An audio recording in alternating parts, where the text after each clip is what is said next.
Welcome back to the Poisoner's Almanac podcast. I'm your co-host, Adam. What is up, my guy? I'm Rebecca.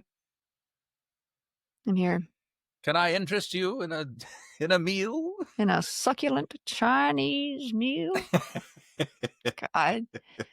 I have most of the vocal stems that I indulge in are probably from what we do in the shadows. 100%. And then You random. really are in New York City. And then random stuff. I don't know if anybody remembers, was it Looney Tunes? Where there's the rooster. And he's like, that's his name. And then I say. Sometimes I do that. Or what's the cat? A growl even. I forgot his name, but you showed that to me. Yeah, I can't remember. But random stuff, man. Random stuff. A couple of comments from Spotify. Blaufrost, once again, on our latest episode, The Wellness Industry and Pseudoscience. Part 1. Part 2 is today. She said, continuing the bubble wrap saga, my roommate says they're saving up to buy a large inflatable gerbil ball. That sounds really comfortable, though. It does. I would sit in that. Yeah. I would sit in that. And you're away from away from the germs, and yeah. And school just started back. Now Camilla's doing school here, but still. She finishes with another great episode as always. Thank you, Blau. Appreciate that. It was pretty long, that one, I think. It was. Well, no, that was the one from last week's was about normal. The one before that was long because I just wanted to get done with the RFK Jr. stuff. Mm-hmm. I was like, I'm so tired. You always have more information than you think you do, and all of it excites you. Oh, yeah, because I like to be thorough. So the episodes would be 7.5 hours long. I like to be thorough. You are thorough. But then I go down these rabbit trails, which you'll probably see in this episode, because I'm literally going to have to make this whole wellness stuff a good probably 3 parts, because which means 5. I just I already know. I got big into some of this other stuff, and it's really good. You have enough sheer, just by word count. I don't even know what it is. I'll bet it's 75,000. It is not. I'll bet it is. You're not done yet. You're not done yet. How do you know? It's not going to be that much. I am helping you stay out of the emergency room.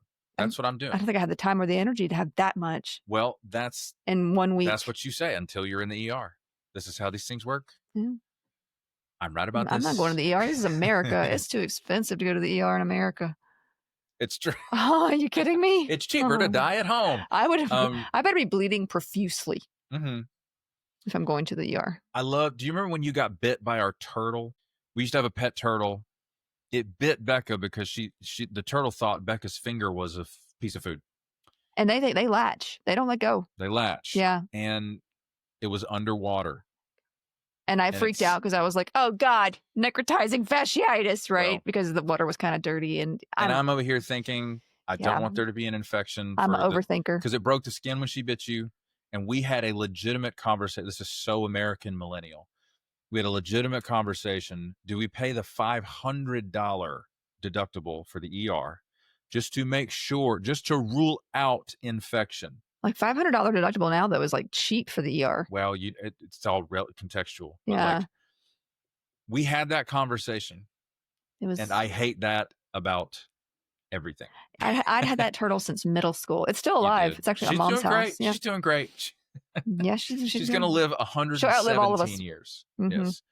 Then on Instagram, let's see, the Conrad Stowe, STO is the last part of the username. He said, hi, just found your channel. Love it. Does your wife have a book list of her favorite books or the books she would recommend? I see that she's reading The Hot Zone. Oh, yes. I have a lot of books that I could definitely recommend. Some of them are probably taking over your space, but yes. But a lot of people, I'll recommend books too, and for certain topics in the Instagram DM. But I can come up with a list. You know what? Maybe next time we could include a little thing at the beginning, 3 books I would recommend for. Literally things. Across the room right now is 2 books sitting on the desk where I used to sit when we were not in the same room. The one on top is the Radium Girls. Radium Girls. Correct. The other one is Wicked Plants, I think. And you know that from, she can't see the cover. It's covered by the other book, but she knows from the fact that it's hardback and the color of that cover, which book it is. Yeah. There's that author also has one called Wicked Bugs. It's pretty good too. Yes, we have both. Don't we? It's good. Poison in the news. This is very prohibition coded, this story. This is from Euronews. 13 dead and dozens ill from alcohol poisoning in Kuwait. Now, how does that happen in Kuwait, you ask? I'm so glad you asked that question. Methanol? The country's health ministry said hospitals had registered 63 methanol-related cases Saturday. 13 Asian people have died in Kuwait since Saturday from alcohol poisoning caused by methanol-tainted drinks. The Kuwaiti Ministry of Health has announced. In a statement on Wednesday, the ministry also said that hospitals have treated 63 people for alcohol poisoning during the same period. Of those affected, 31 patients required artificial respiration, which is intubation, a ventilator. Yeah, it's rough.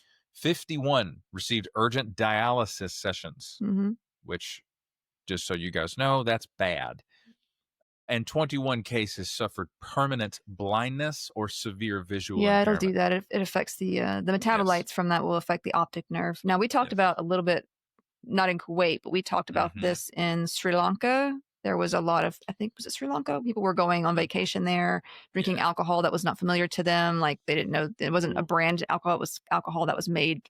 Homemade. Yeah. And so. Homebrew, baby. And there was a lot of poisonings going on there. So I think people were being warned, don't drink alcohol that you don't know where it's coming from or whatever, especially overseas. Now, here's the genesis. Ladies, problem. What's the genesis? Oh, my God. Paul Blart Mall Cop.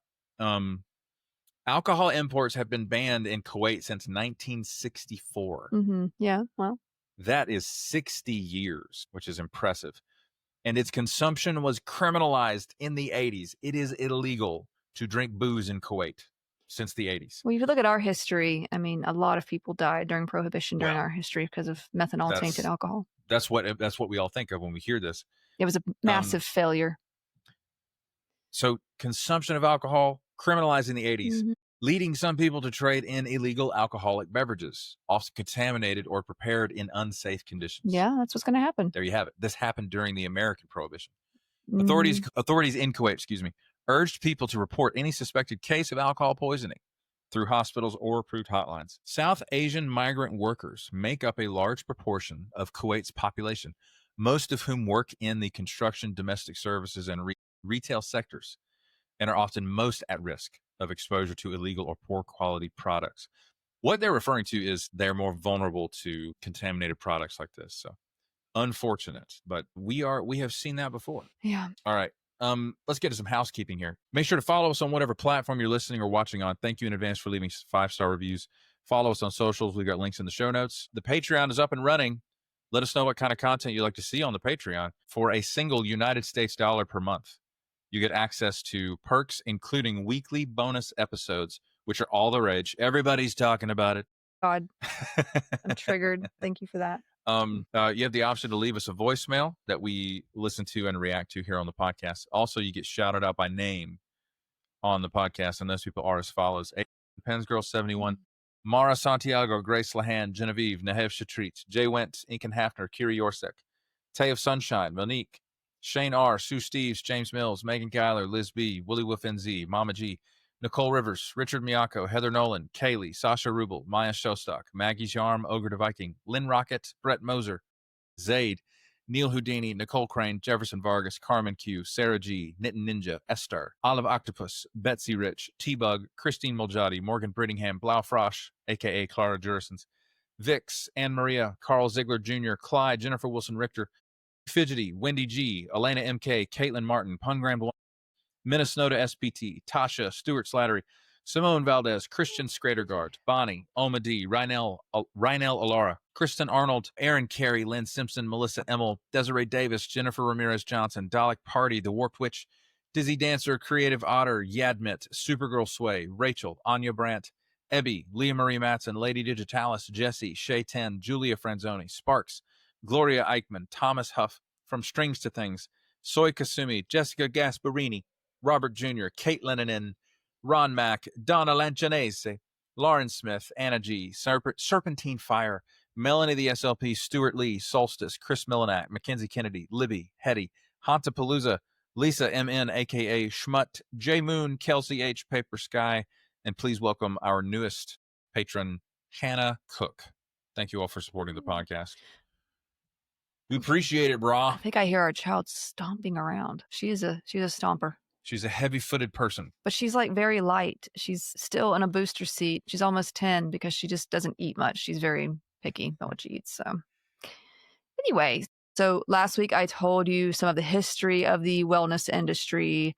If you're one of our patrons, you've also heard the stories of Franz Mesmer with his animal magnetism, if you will, Daniel David Palmer, and also just recently Dr. John Kellogg with his interesting self. Now, we talked about the fraudulent lifestyle promotion of the Liver King, as well as fad diets last week and lifestyles that just ranged from money wasting to dangerous to one's health. And I have promised some pretty crazy stuff today. So let's get into that. Now, first, I want to go over the story of Belle Gibson while we're here. Mel Gibson? Belle Gibson. Gotcha. Although we could talk, Mel Gibson has his stories, for sure. Many of you out there have probably heard of this influencer. She, especially if you live in Australia, this is where she is from / lives. I don't know if she still lives there, actually, but Belle was this popular wellness influencer in the 2010s. And she was the creator of the Whole Pantry app and cookbook eventually after the fact.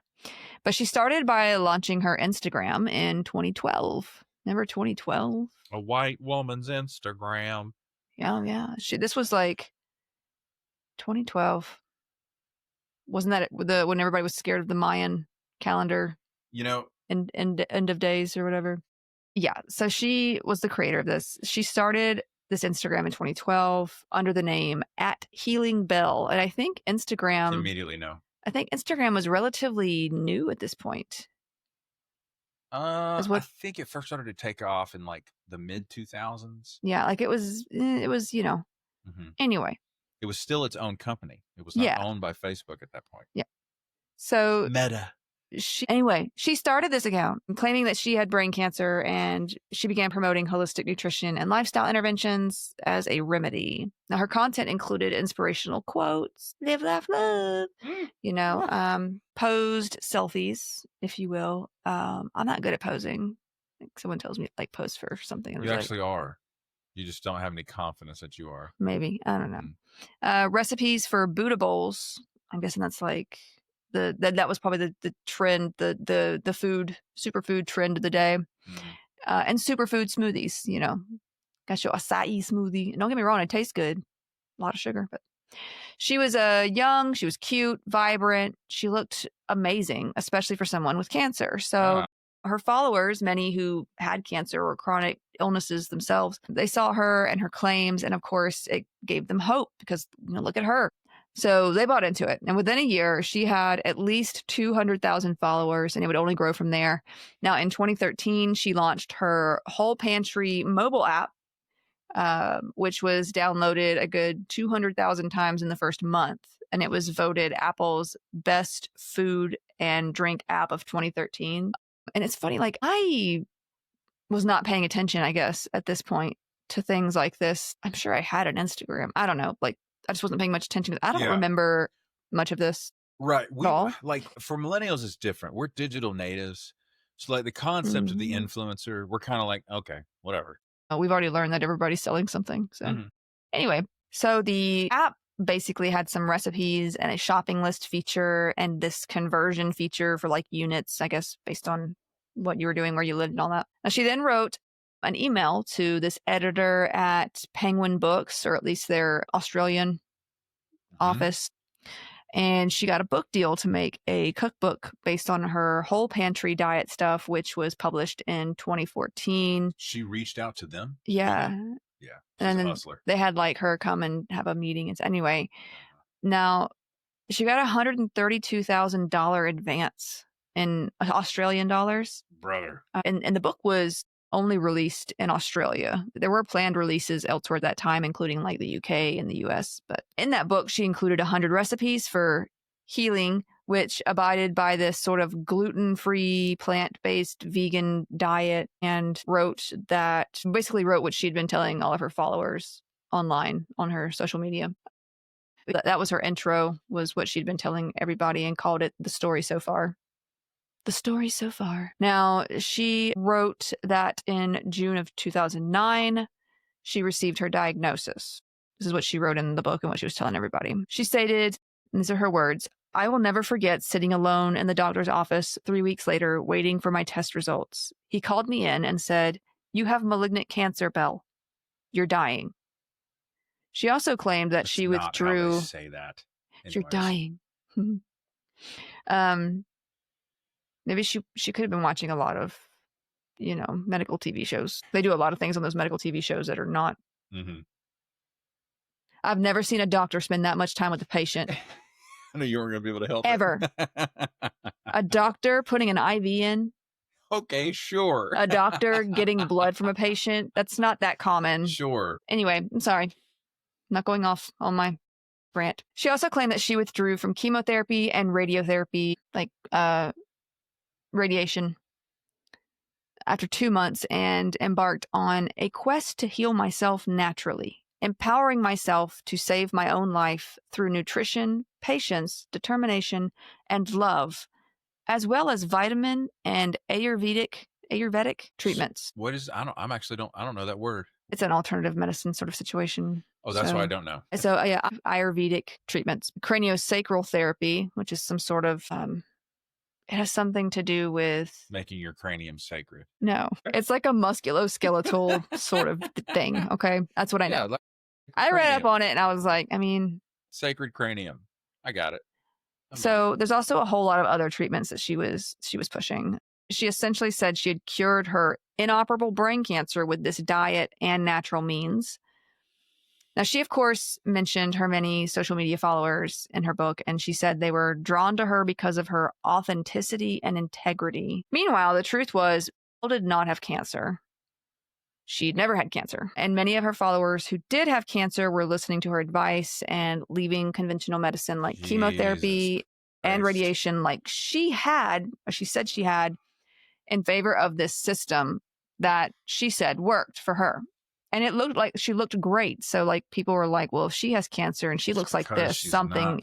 Yeah, she doesn't look, she looks great. I'm just thinking about the people who were really sick, who followed her and were like drawing inspiration from her. And I'm like, man, it makes me so angry as a healthcare worker. I'm like, you are grifting off of people who are terminally ill, most likely, and well, that's how she made it in this episode. So yes.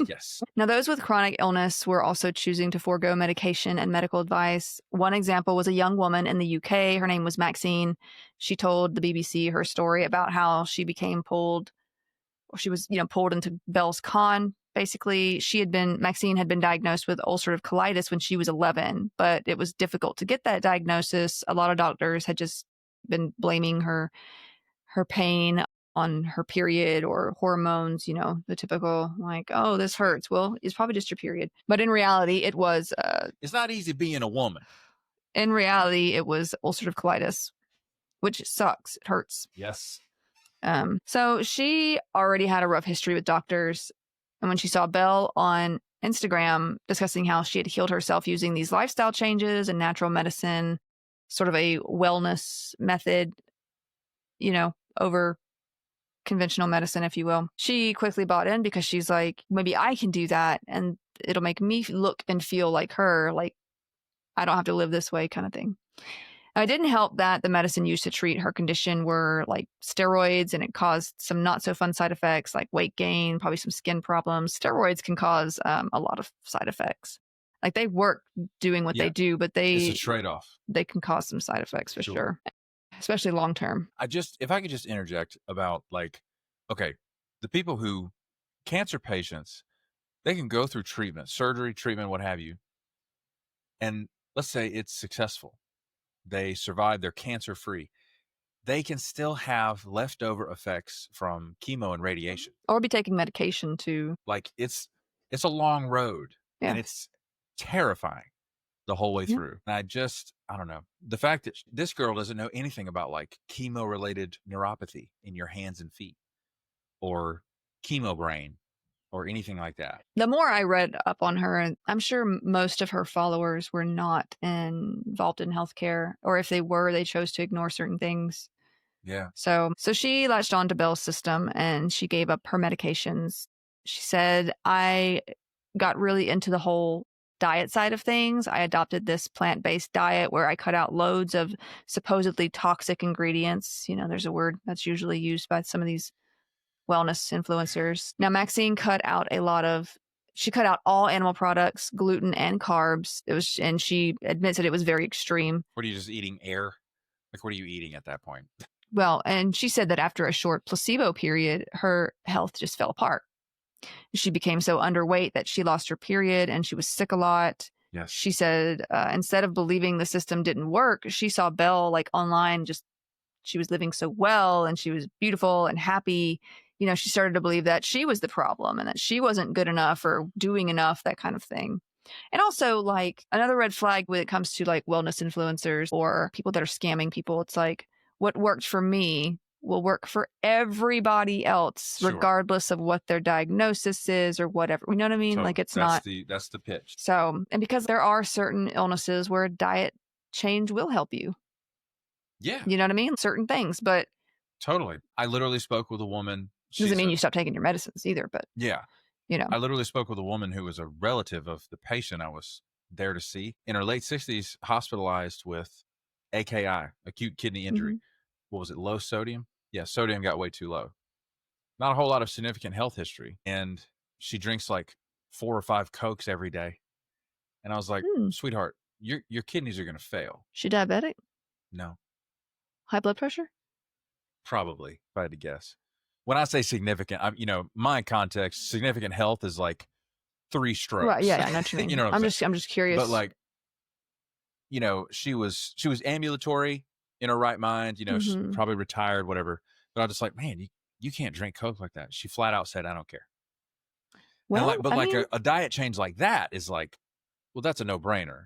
It's low-hanging fruit, man. You're probably never going to be hospitalized again. I mean, or like, say you have CHF. One of the biggest things is limiting salt intake. And totally. Like, my grandfather, he had CHF and COPD later in his life, and he still wanted to, we had this sort of ritual. Yeah, like a ritual of just going out to eat all the time. Yes. And he didn't have much money, obviously, when my mom and stuff were younger, and he had built this sort of business, and he had profited from it pretty good. It was a welding business. Yeah. And he, so we would go out to eat with my grandfather, and it was great times. It was like one of my favorite memories is just going out to eat with my grandfather. Yeah. And but he was always doing that at the expense of his heart. Well, like, and, when we were first doing it, obviously he was in better health, but like later on, but he had gotten so caught up in like this sort of ritual. It's like, well, I want to go to, and he would be like, I want to go to Olive Garden.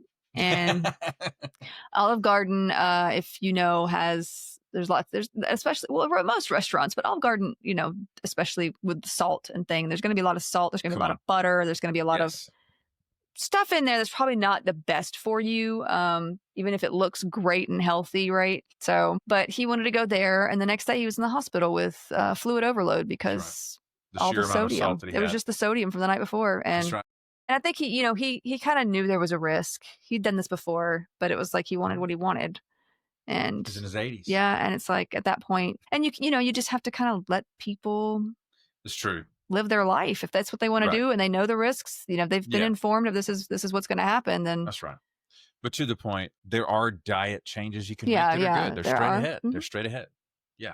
That's Now, once it was revealed to all be a lie, Maxine was obviously upset. Excuse me. But began to realize that there were honestly a lot of deceptions out there, and she, Belle wasn't the only one. I mean, she was pretty popular, but like. This isn't anything new. And she has since said, for me, it's positioning itself as caring about people's health, but all it's really doing is lying to them and fear mongering. That gets you to buy in either through hope or fear, right? Like, you need this or you're going to die. Or, if Exactly. you don't have this is going to happen to you in the future. Or, oh, you've got this going on. I promise this will work for you. The secret knowledge. And you just at some point too, for people who are really sick, they're vulnerable because they just want something that works. Yes. And that's a vulnerable place to be in. It's a very real place to be in. Yes. So it's very messed up for people to take advantage of that. Right. It's unconscionable to do this to people who are legitimately sick, because they it's such a difficult situation to be in to begin with, that the idea that you would then swindle them is because you're going to hell. And this is not just it's not just wellness influencers. Well, It also has to do with, say, like those televangelists you see on TV. Yes. Send me $500 and I promise you will be healed. And you will be healed, or you will it will result in experience your healing. own financial blessing. And it's this the promises, these claims that they're making. And it has nothing to do, me not liking them has nothing to do with religious differences. It has everything to do with the fact that they're scamming people. Yeah. Right? Like, believe what you want to believe, but that is a scam. There's nothing biblical about that. I've read the book. I've read it. Yes. That is a scam. There's a TV show called The Righteous Gemstones. You might want to check it out. I've read the book. It says, freely give, for you have been freely given, right? Like, you don't sell healing, right? Like, that's not in the Bible, but people are out there like getting people to like, pay me this and you will be rewarded with healing. But if you're not, then you must be in sin. You're inviting a curse on yourself. It's like they get out of it with that logic. So like, well, I'm sorry that you didn't get it. You must have done something bad. It must have been your fault. And so it's not just these wellness influencers. There's religious trickery afoot. There's, and it's not just with, it's not just with Christian religions. It's with, lots of other different stuff. Sure. I'm not just hating on. Yeah, it's modular. You can incorporate any religion you like. You can do it with. And it's typically the ones on TV.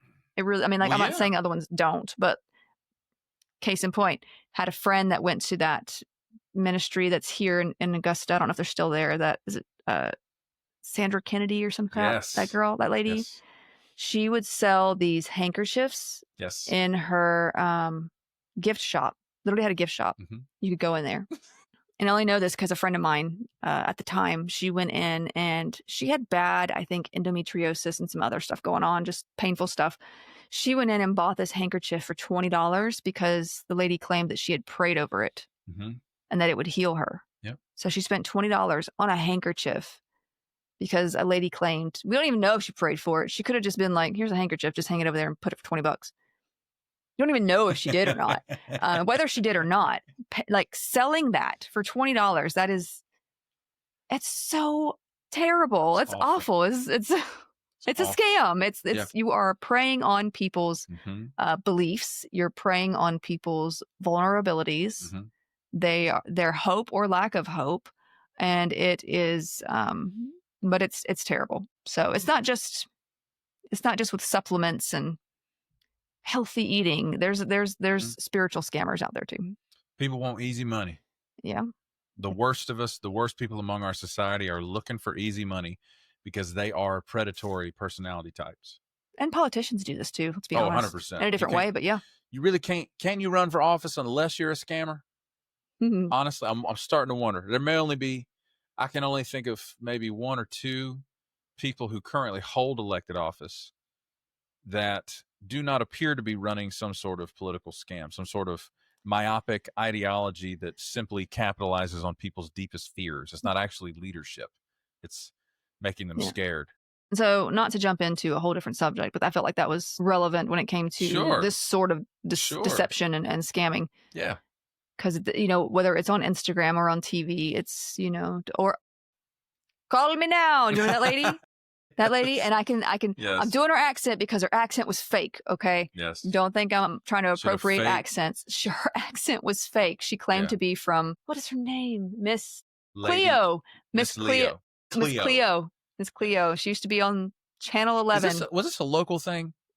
Was she local, or did people outside of Augusta? I've seen her on people are like, remember this lady, like on TikTok and stuff. So, but she got, she was a psychic, and you would call, you could call her up and she would be like, she was very dramatic. No, and she would have this accent, and like it was like It's a Caribbean accent. It was a Caribbean accent like of some sort. Bahamian or Jamaican. Yeah, but it turns out it wasn't even a real accent. She was faking that too.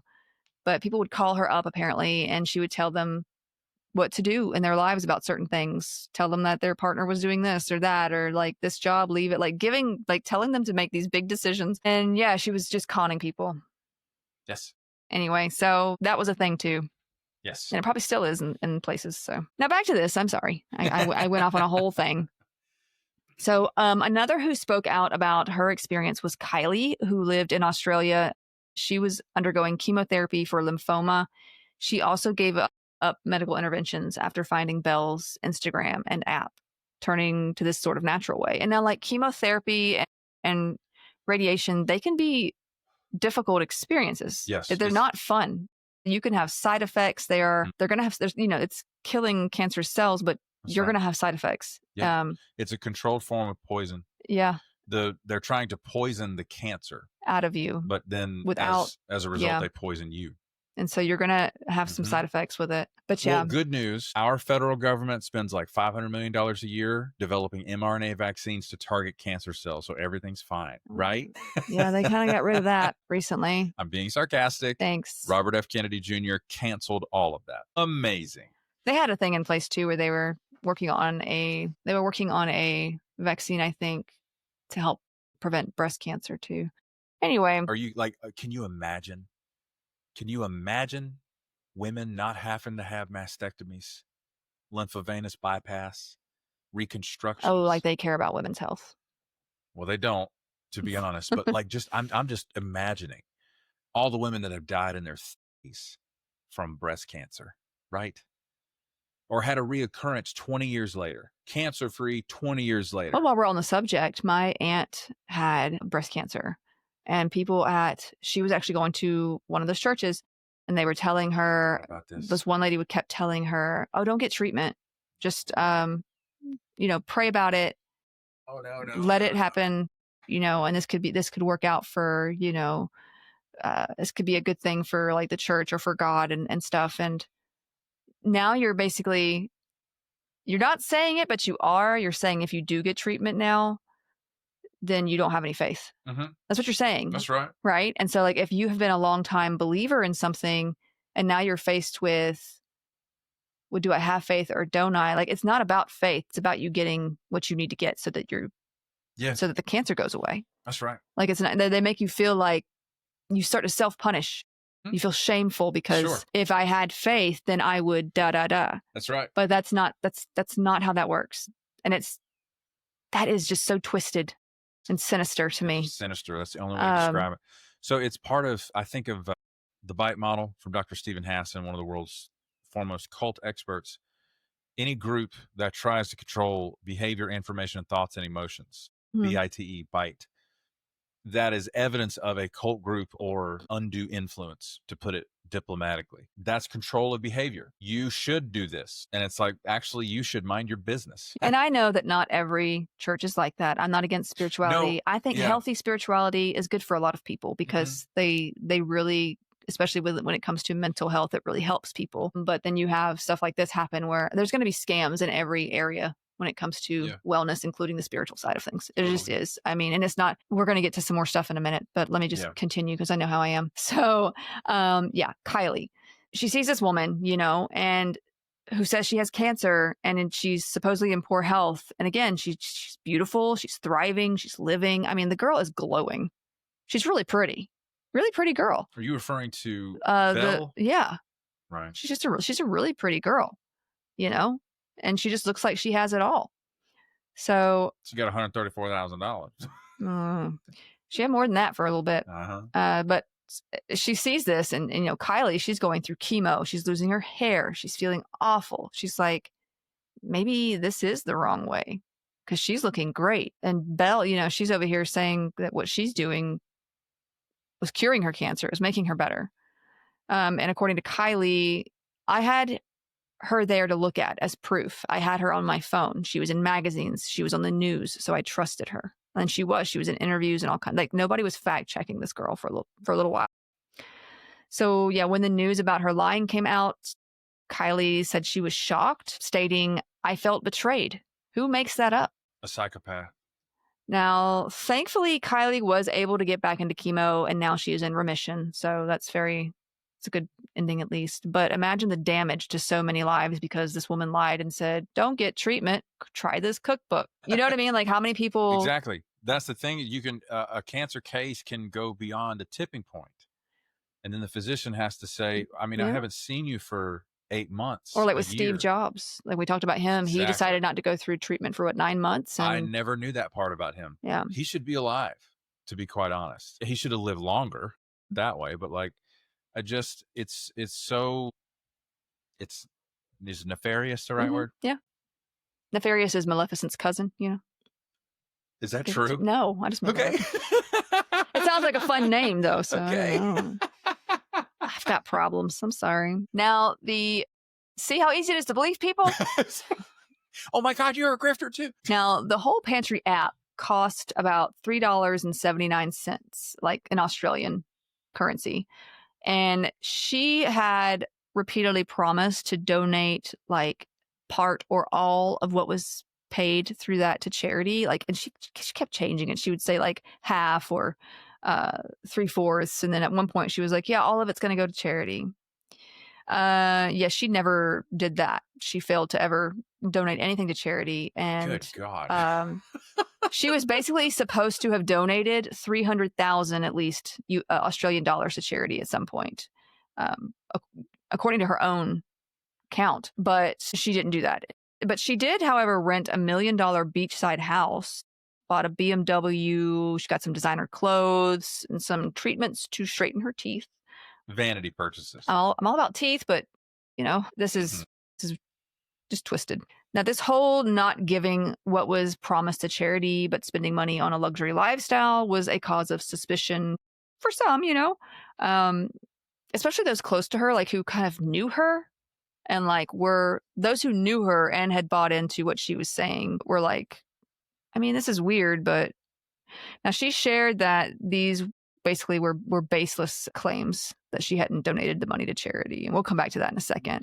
Now, I believe it was following this suspicion that she would later tell her followers in July of 2014 that she had cancer in her blood, spleen, brain, uterus, and liver. She started reporting that she had had a stroke, that she had had multiple heart surgeries, and had died on the operating table for a bit, at least once. But she could never give the names of doctors.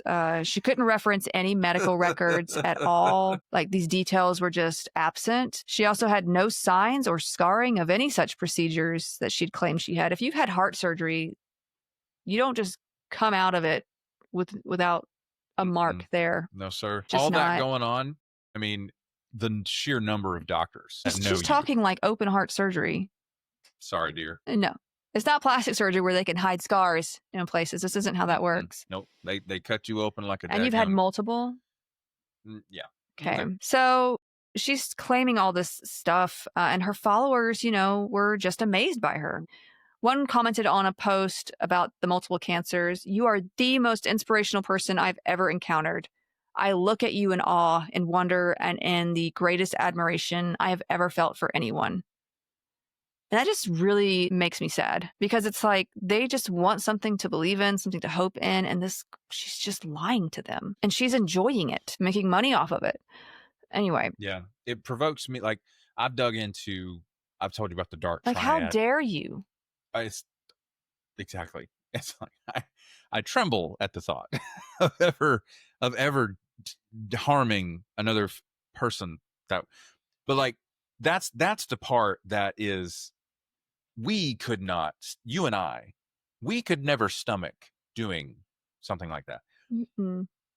And the reason that she can is one. I mean, this is a theory. She has a different brain. I mean, she's definitely got some. I think she definitely has some mental illness. Yes. There is something going on. And we're going to talk about that a little bit too, because it's complicated. That's right.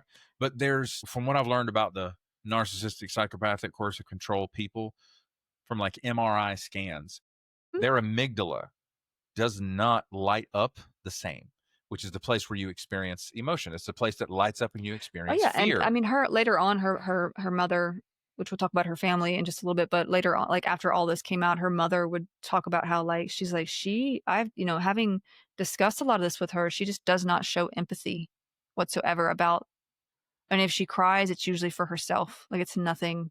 She's not showing much empathy for anything that she's done to these people. That is wild. For to these have your people own that have done mother this. say that. Well, she lied about her too, but we're going to get there. Now, in 2014, Elle Australia, Elle is a magazine. It's like a fashion magazine. We've got Mel Called Gibson, Belle Gibson, and Elle Gibson. Elle Woods. Your resume is sent it. That gives it a little extra, Don't you think? You got into Harvard? What, like it's hard? I love that movie. I do. That movie's great. Anyway, but yeah, in 2014, Elle Australia called her the most inspiring woman you've met this year. Gross. So they haven't been doing any looking into her either, I guess. Great job, Elle. And it's not like this is the 1920s or it's not like you can't like look on the internet for things and I will do say, a little research. Sure. I will say one factor in her succeeding at doing this is patient confidentiality. You can't, even as a journalist at a legacy media outlet, you can't just call the cancer center and say, hey, is Belle Gibson a patient there? They can't tell you that. No, right? but if you can request her to show proof after, like, hey, like nothing's really adding up. And then if she just says like, it's fine, don't worry about it. That's going to give some red flags, the right? Diligence like that would occur after the fact. Yes. That could tip you off. And also the fact that she hasn't done what she said she would with these charities. Like it's very, well, there's that. There's a lot of signs that are going to start showing like, listen, what is happening. Listen, you screw a charity out of a couple $100,000. It's really fine. Just run for president of the United States. Also, as we'll find out, this is not the first time she has lied like this. So I am invested. Now, I had heard of her in like a cursory fashion. I didn't know all of this was involved. Now, Cosmopolitan, which Elle Woods says is the Bible, favorite drink. Actually, I used to like Cosmopolitans, but now I get acid reflux and I can't really enjoy it. But Cosmopolitan, another fashion magazine for all those who don't know, bestowed their Fun Fearless Female Award on her around that time too. Brother. Now, all right. Now look, these are major magazines. They should have the ability to look into some of this story, right? Interview a few people maybe around her, make sure that she's. But then again, she's also been supported now by Apple with the app and also Penguin Books. So it looks like, well, if they support her, then it must be fine. She's been vetted. It's okay. So yeah, by 2015, she had made more than $1 million Australian dollars from the Whole Pantry app and cookbook. And she was working with Apple for a version of the app for their new Apple Watch coming out. She was also continuing to blog and post on her social media pages, Instagram, Facebook, probably, et cetera, at this point.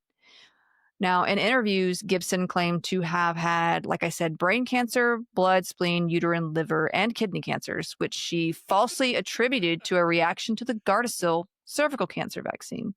So look, more damage being done. Like, oh, don't get this vaccine because it'll give you all of these cancers.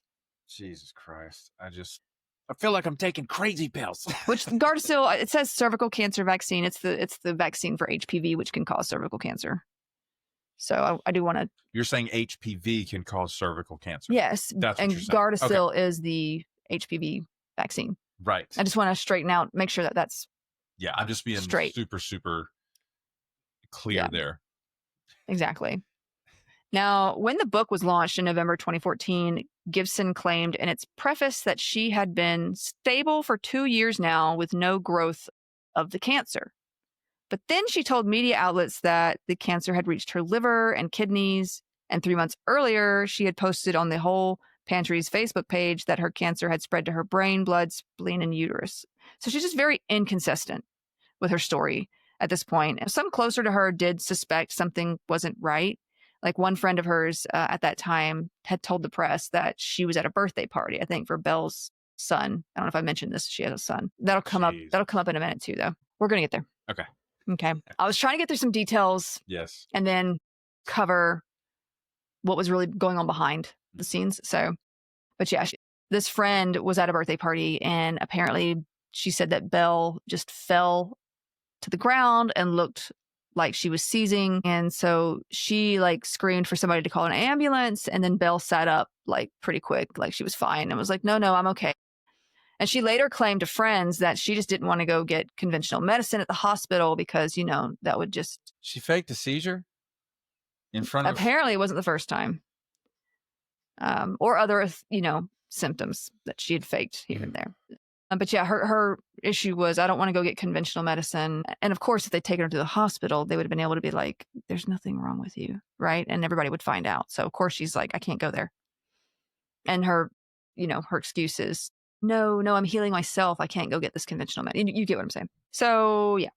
Now she was in the process of expanding her brand past the app book into this website, assisted by her boyfriend/partner, Clive Rothwell, who was helping her take care of her young son as a sort of stepfather figure. And it's important to remember that she's being backed by Apple, Penguin Books. Like, yes, this she is has going on professional too. relationships with those brands already. Now, the son I mentioned, she had him when she was 18 by a different man. So when I say stepfather, like that's what I mean. And from my understanding, Clive Rothwell, her boyfriend/partner at the time this was all going on, he had no knowledge whatsoever that she was faking it. We're going to come back to that in a minute, but it was that she was faking it or that she was ill? No, she'd been telling him the same lies. Okay. Someone went to the Sydney Morning Herald with a tip concerning the whole fundraising fraud in like 2015, raising these suspicions over Belle's other stories, like, well, she's lying about this. What else is she lying about? And claims. I think there was even one family whose son had either cancer or something, or leukemia or something, which, and she had said she was fundraising for him and they had never heard of her. Like it was messed up. Messed up. Wasn't there? Who's fundraising for us? Wasn't there a politician in office? He lied about everything too. They should be friends. He lied about his name, his experience. Santos? Yeah, and they just kind of like, well, let's just forget about him. Didn't he raise money for like this dog that had cancer? It was a veteran's service dog or something. It's laughable. And then like he took the money or something. Wasn't that him? Yeah, I think it had to do with campaign finance infractions. He took money that was donated to his campaign, and I believe he used it personally. Well, there was a time he raised money for this veteran's dog that was dying or something. Said he was going to give him, and he never did. It's amazing. They would be friends probably. Maybe they are. Who knows? Anyway, so yeah, someone went to the Sydney Morning Herald. Investigative journalists Bo Donnelly and Nick Toscano started looking into her past, digging into everything that they could find, things that people should have been doing. Donnelly and Toscano wrote in the Sydney Morning Herald, March 8th, 2015, about the influencer's failure to donate the promised funds. Now, 5 charities for which she'd allegedly fundraised had no record of Gibson's donations. 4 of them didn't know a fundraiser had happened at all, including that, one family. Gibson hit back via Instagram against incorrect claims and assumptions and blamed a cash flow problem. Now, these investigative journalists also discovered that prior to 2009, this is before she had like this stuff going on, her like Instagram and all that going. And this is also when she claimed that she had received her brain cancer diagnosis. Mm-hmm. Belle was actually big into the skating scene, and she had moved to Perth in Western Australia at this time, where she got a job listening to medical claims at a private health insurance company. So, oh my God, she started writing on skating forums that she herself was sick with terminal brain cancer. Even then, at this point, she would post updates on there a lot. One claiming, "I just woke up out of a coma type thing." People don't have comas at home, sweetheart. Or she might have said she was in the hospital, but it's just very, it's not true. Well, she would have, if she's writing this, she would be insinuating that she was at a hospital, because she says, "The doctor comes in and tells me the draining failed. I went into cardiac arrest and died for just under 3 minutes." The draining. Okay. The draining. It sounds like a dystopian future Netflix series. In early 2010, this is when she was pregnant with her son, she told this same story to the parenting forum, What to Expect. Like she was on there, I guess, telling lies about things. So she's still alive. She was on the forum to ask questions. Yeah. She was Well, not. she's going from place to place. As for her childhood, we need to go back for a minute because we have to pick through what she says was true. No. I must go further back. And what has been confirmed to be true. Okay, so stick with me. No doubt. Annabelle Smiley, should probably lie about that too. 2 L's? Smiley, was born October 8th, 1991, which is kind of funny because my daughter's birthday is October 8th. So. How dare she? In Launceston, Tasmania. Launceston? How's it spelled? Launceston. Launceston? Yeah. Australians in the audience, if you could help us pronounce that correctly. Launceston. So she told followers and interviewers that she was born in 1988, which is not true, obviously. She was born in 1991. So Okay. I don't know why she lied about that, but she did, like I said, have a child at the age of 18 around 2010. After gaining some fame and creating her whole pantry cookbook in 2014, she had fans believing that her childhood was full of hardships. In one interview in 2015, as well as in her cookbook intro, she had explained that she had grown up in a poor Brisbane suburb with her autistic brother. She was made to look after from a young age, giving up her childhood, as she declared, and her mother, who had MS, multiple sclerosis, and chronic fatigue. She claimed she didn't know her father, and that once she started school, her mother basically unloaded all household responsibilities onto her. And she says, these are her words, all of a sudden, I was walking to school on my own, making school lunches and cleaning the house every day. It was my responsibility to do grocery shopping, do the washing, arrange medical appointments, and pick up my brother. She also claimed that her mother changed her name 5 times when she was younger, like including their last name to Gibson. Like she says that I don't know why she said all that, and she also claimed that she left home to live with a friend at 12 years old and dropped out of school in grade 10. So there's all the claims about her childhood. Brother.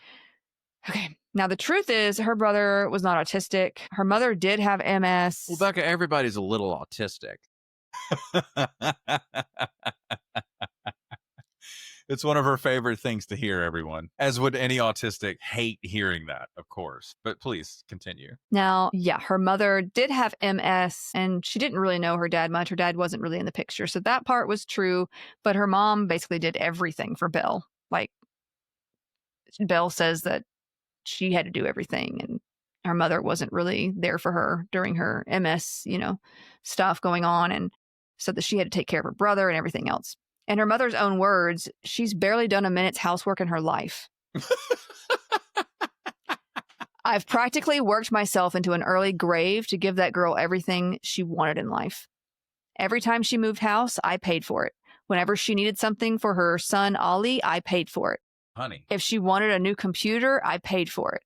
Phone bills, clothes, beauty treatments, you name it. And this is how she repays me. Sounds like an enabler.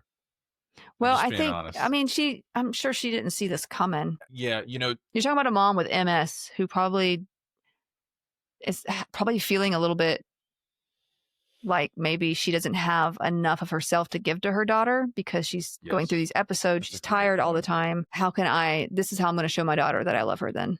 I'm going to give until I have nothing left to give. She's a single mom? At that point she was, because the dad wasn't involved. But well, talking about Belle's mother. Yeah. She was raising her as a single mom. Yes. And her brother. Right. I mean, that's hard. It's really hard to do that. And you want to find a way to even the scales, quote unquote. Yeah. Because she meets her stepdad later on. Gotcha. After the fact. So the stepfather also confirmed as much. Her brother has also spoken out about her lies, and others who knew her back in 2009 reported that she was never sick then either. Like she never had any sort of symptoms whatsoever. So very soon after their first article covering Belle's failure to give what she'd promised to charity, like literally 2 days later, she'd hit back on the internet, and I guess they were like, bet, right? This is on March 10th, 2015. Donnelly and Toscano published another article titled "Friends and Doctors Raise Doubts Over Healing Belle Cancer Claims." Mm-hmm. Over the next several days, there were 2 more. Cancer survivor Belle Gibson retains lawyer, and supporters turn on Belle Gibson as cancer claims unravel. Now, before the end of that month, Gibson's app was pulled from sale.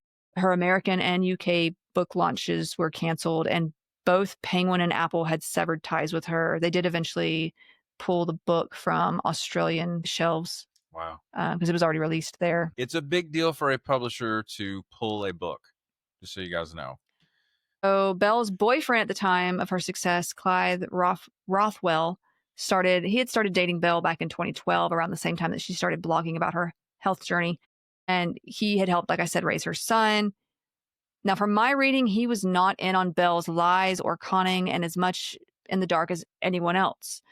Now, they were together the whole time. I think he was living at her little beachside rental, $1 million beachside rental, though.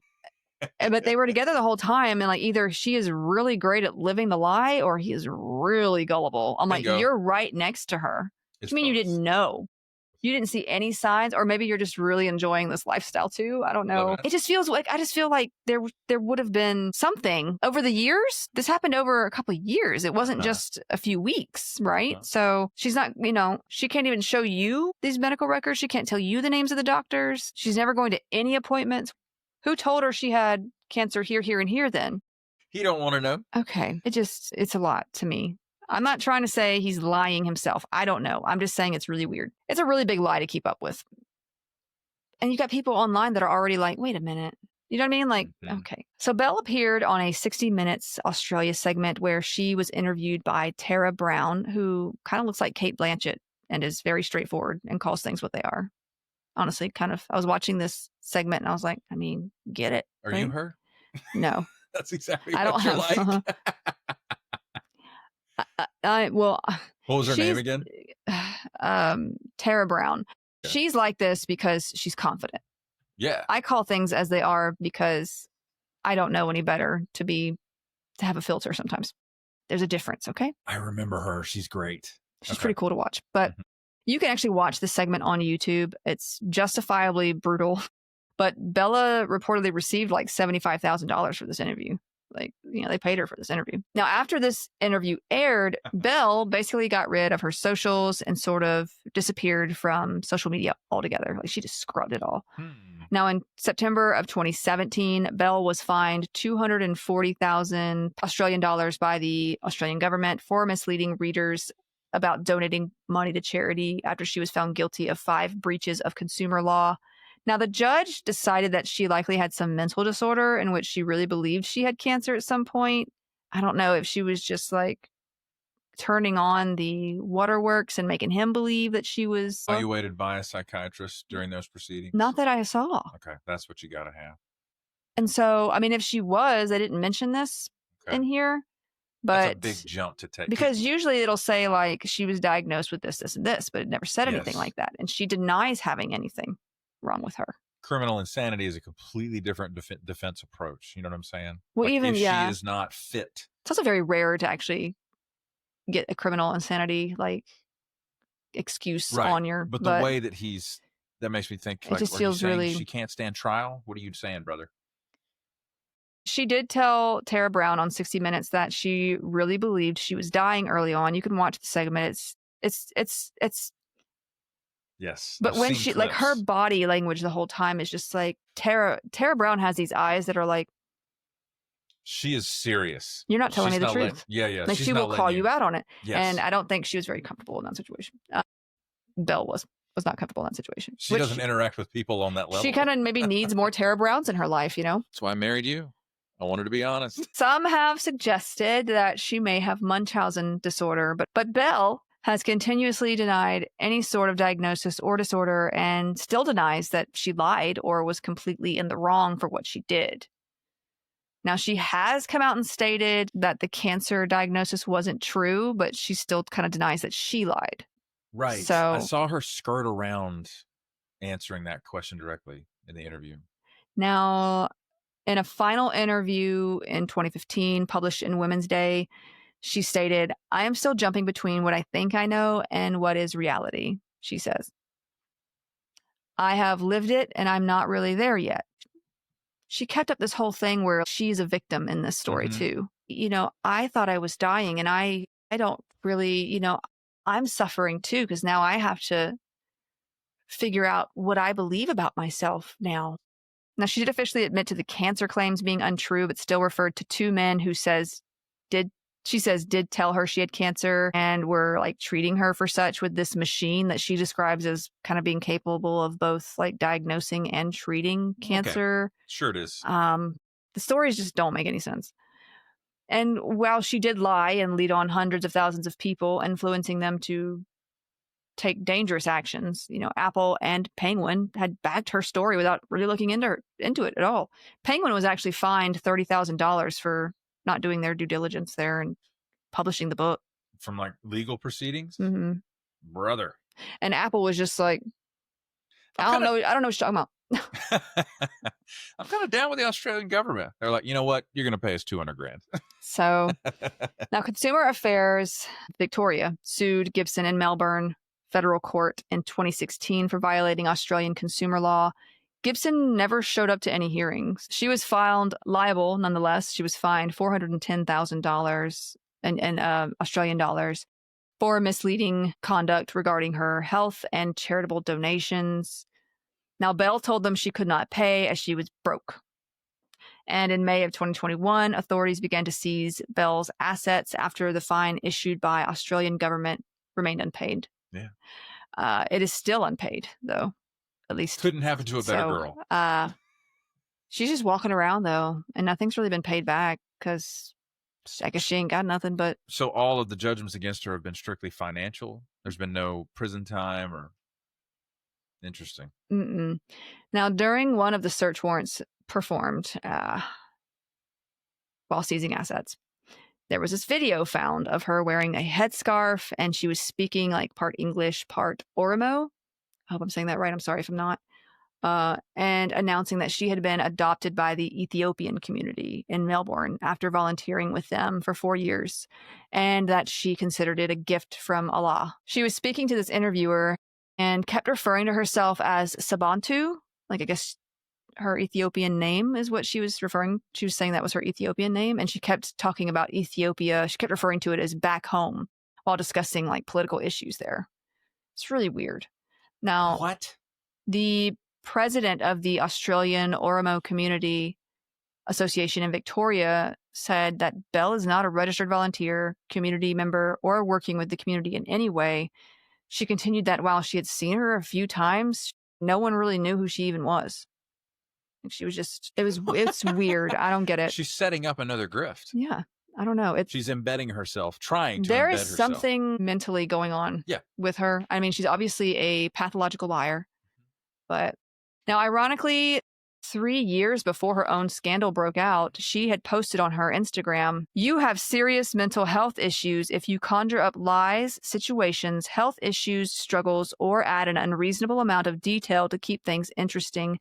Make it your way of creating interactions or to satisfy and keep up all the other lies you've told. Grow up, calm down, live simply, shut the F up, and be normal," in other words. Belle said that? Yeah. What? That is a long sentence without much punctuation. My sister in Christ. No. So now there's apparently a Netflix documentary called The Search for Instagram's Worst Con Artist. It came out in 2023. There's also a dramatized version of these events on Netflix called Apple Cider Vinegar. Mm-hmm. Came out in 2025. We need to talk about another lady who is definitely not Belle Gibson, but she's interesting and famous for another reason. We're going to talk about Gwyneth Paltrow for a minute. Let's go. Okay. I'm so excited. Goop. We need to talk about Goop. Goop. And I have nothing personal against Gwyneth Paltrow. Oh, I do. She is allowed to live her life however she wants to live her life. If I see her on the street, I'm just kidding. I don't. And she, she's got the money. If she wants to, she can believe whatever she wants to believe. That's just, but there's a thing that she's been doing, which is sort of putting some information out there that isn't correct, or there's just she has a whole like industry based on some interesting claims. So let me just do that. So she launched her Goop company thing in like 2008. I think it started as like just blogging or a newsletter or something. But as we know, Gwyneth Paltrow, she's an actress. She does have an interesting lifestyle, and that's her thing. She do whatever she wants, as far as she has told the public, at least anyway. Now, Goop started as, like I said, a newsletter. she had basically focused on this lifestyle, and it became a whole brand and is now this lifestyle/wellness company. And there's a website inside. You can find these products that she recommends, making some interesting claims for pretty ridiculous prices. And I'm just going to mention a few products and practices that may have some more use in a mature crowd. If kids are around, either skip forward or come back later, or ask them to put headphones on, because it's not really, really bad. I just want to say, so that people have a chance to know, that I'm going to mention a few things that might be more of an adult nature. Lynn Rocket, we're literally talking to you. And she may hear this and be like, it's fine, because like I said, it's not bad. It's not. Lynn, we're going to see your kids in just a little bit. We just don't want to ruin them. Thank you. It's not going to get descriptive. It's not going to get, what is it? Right. It's subject matter. Yeah. It's just, it's the products. Okay. That I'm talking about. This is a content warning. Okay. The jade egg. I had never heard of this until like Gwyneth Paltrow's brand had become associated with it. Do you know what the jade egg is? Have you heard about it? Have you seen it? I roughly know. There's like, know what it is. It's been, I'm sure you may have seen it on like social media here and there. Yeah. Or people talking about it at least. Mm-hmm. They're also known as yoni eggs. These are like egg-shaped gemstones or polished crystal that are for vaginal insertion. So yeah, the jade egg is just made of jade, or it says it is. I mean, you hope it's what it's made of, what it says it's made of, I hope. But there are other places you can buy these things from, and God knows what they're made of. And it's just, they could say anything on certain sites. Okay. They just can. And I just, you got to be careful with, honestly, you shouldn't be putting this anywhere near your. Don't do that. Vagina. Either way. Okay. So now there's also a rose quartz version. Not that you needed to know that, but there is. So Gwyneth Paltrow promoted these on her website in 2017. The post has since been removed on the website, but you can actually go on you can go on the Goop website and still buy it there. Technically, and the rose quartz one. Yeah. So you're supposed to put this egg rock thing inside that space. And according to to those who advertise it and promote this sort of thing, you're 12. Leave it alone. Sorry. I'm just trying to be. You make it sound absurd, which it is. I'm just trying to make sure I'm not overly descriptive if there's kids listening too. I don't know what people want me to say when it comes to like children knowing certain terminology. So I'm just doing my best here. Okay. Just in case. It's not hygienic. It's not hygienic. It's not. A lot of things here are not hygienic. So bear with me. And those who advertise and promote this sort of thing, it's supposed to get your body to harness the energy inherent to the stone. Now, Goop also claims the jade eggs help with strengthening the pelvic floor, balance hormones, and help PMS symptoms. The makers and sellers of these eggs, rocks, whatever, gemstone yoni, they have their own website, I think, have stated, when inside you, yoni eggs work as little energy healers to help women transform stored trauma, spiritually renew their womb space, and hearts. Sorry, I don't know why they put space after that. And hearts. Increase their sexual energy and help one connect to themselves and feminine energy. Now, this company also sells other crystal toys of an adult nature. This is an offshoot of the whole crystals, energy, frequency philosophy. And we'll talk about that a little bit more in probably next week, because I'm going to go over some MLM stuff next week, probably. And there's going to be, we'll get there. Now, Alexis Mays, the founder of Gemstone Yoni, she explained that in ancient medicine, crystals and gemstones were thought to be imbued with a distinct frequency and unique energetic healing properties. So with the crystal crowd, it's all about finding healing or success with specific crystals that have these frequencies and energies. Now, don't get me wrong. I like a pretty rock as much as the next autistic girl, I guess. I like feeling them. They're fun to and like colors and stuff, but yeah. I don't personally attach any kind of spiritual significance to it or healing significance. Cool rock. I just enjoy looking at them. Zoe? I think I have. Hang on. I liked this one because it reminded me. It reminded me of the thing that Jareth holds, and it's much smaller. They had a bigger one, but it was way too expensive. So I was like, it's good enough. But it reminded me of the thing in the Labyrinth, so that's literally why I got that one. There you go. But yeah, I mean, they're just fun to look at for me. I know people do like them for other reasons. Mm-hmm. And like I want to say, don't get me wrong, there are actual uses for crystals, metals, different kinds of stones based on different properties. Quartz, for instance, is used in a lot of medical equipment. Totally. Because of its piezoelectric. Piezoelectric, thank you. Mm-hmm.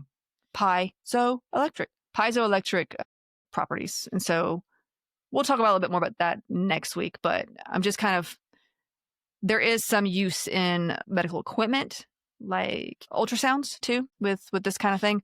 But here she is basically only going with the whole energetic healing properties with that kind of thing. So yeah.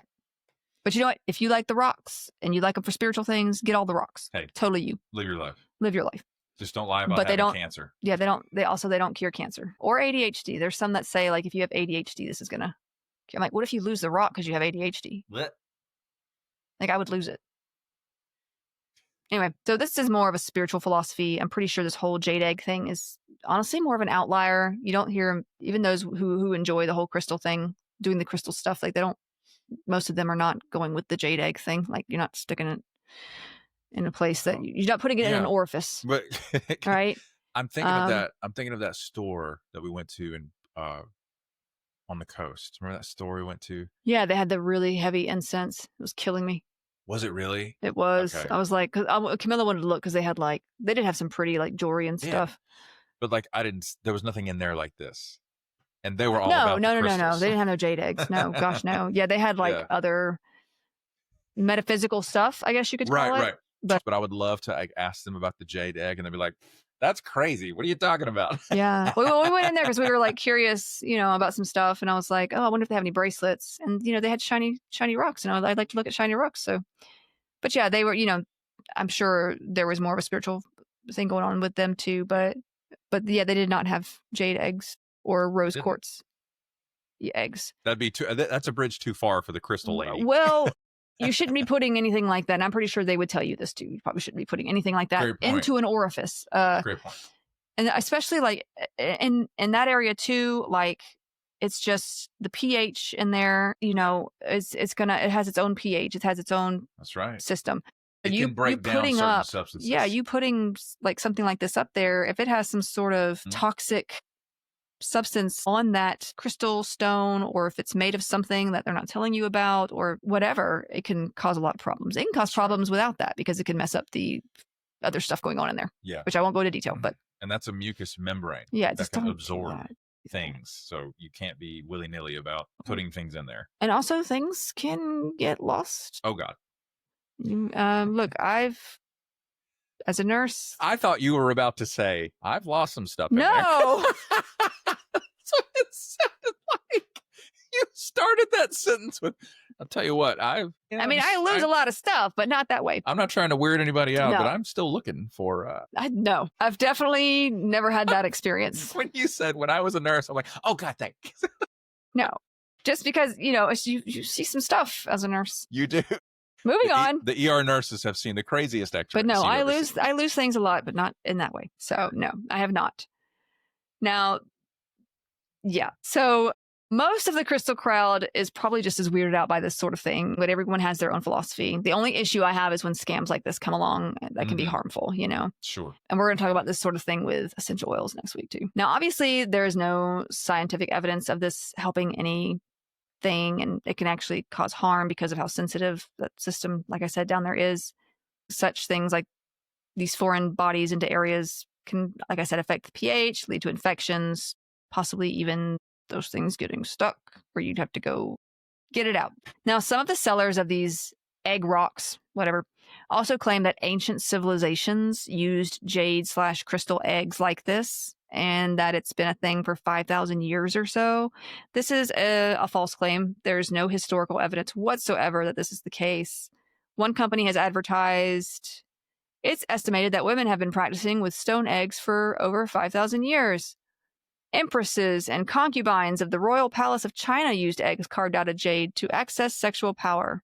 Again, there is no evidence of this anywhere. Did ChatGPT write this copy? I even found a study that was published in 2019 where a team of researchers reviewed more than 5,000 jade objects from Chinese art and archaeology collections to explore the merits behind any such claim. They found nothing and concluded that this claim is just a modern marketing myth. If you want to go look that up, the title is Vaginal Jade Eggs, Ancient Chinese Practice or Modern Marketing Myth. Okay, so whoever wrote that title understands SEO. Well played. So you can still find these jade eggs on the Goop website. They sell them for about $66 per egg. I'm in the wrong business. I'm over here working for a living like an idiot. It says they're made from nephrite jade. And like from the kidneys? All cells are final for obvious reasons. Mm-hmm. Now, I want to point out that there are other sites that sell these as well. There's some on eBay, Amazon. My search history has been a mess for a long time due to research on this podcast. So okay. I'm going to grab a computer just to see. It is whatever at this point. So I've gotten to where like I don't even care anymore. At first I was like, I'm going to get like somebody's going to come to my house and ask me questions. So yeah. Now the thing about this is they can tell you it's made of whatever. And how do you know? You could be using something like this. It's made up of something toxic and you wouldn't know. It's not listed. And I would say the same thing for supplements that you take that are not third-party tested. You may not know what's in there depending on where you get them. If you don't trust the source, there could be anything in there. So the whole idea is a scam anyway, but it could actually cause a good bit of harm, jade or not. Besides, it's just not something you even need. There are specialists out there that can help with pelvic floor issues and such if that's what you think you need it for. Anyway, Goop was actually sued over misleading claims on their jade eggs and fined $145,000. They had to refund anyone who had bought one. So they still sell it, but they had to remove some of the claims about it in the about section. So you can still buy it. It just removed some claims that were there before. Okay, rectal ozone therapy. Yeah, this makes the jade egg sound almost normal, to be honest. This therapy involves the injection of ozone gas into the rectum. Brother. According to those promoting it, including Paltrow/Goop, it reduces oxidative stress, detoxification, reduces inflammation, boosts immunity, and the elimination of pathogens. According to Goop's website, when ozone reacts with the water and proteins of your gut, it's absorbed into your gut wall and fills your bloodstream with oxygen-rich nutrients that increase your ability to combat sickness and slow aging. Or you could eat enough fiber. Well, all this sounds great. We don't have any proof of this. The FDA has declared ozone a toxic gas, and it has no known useful medical application. However, I have seen some recent animal studies on the use of ozone therapy. I'm not sure what all that's about yet.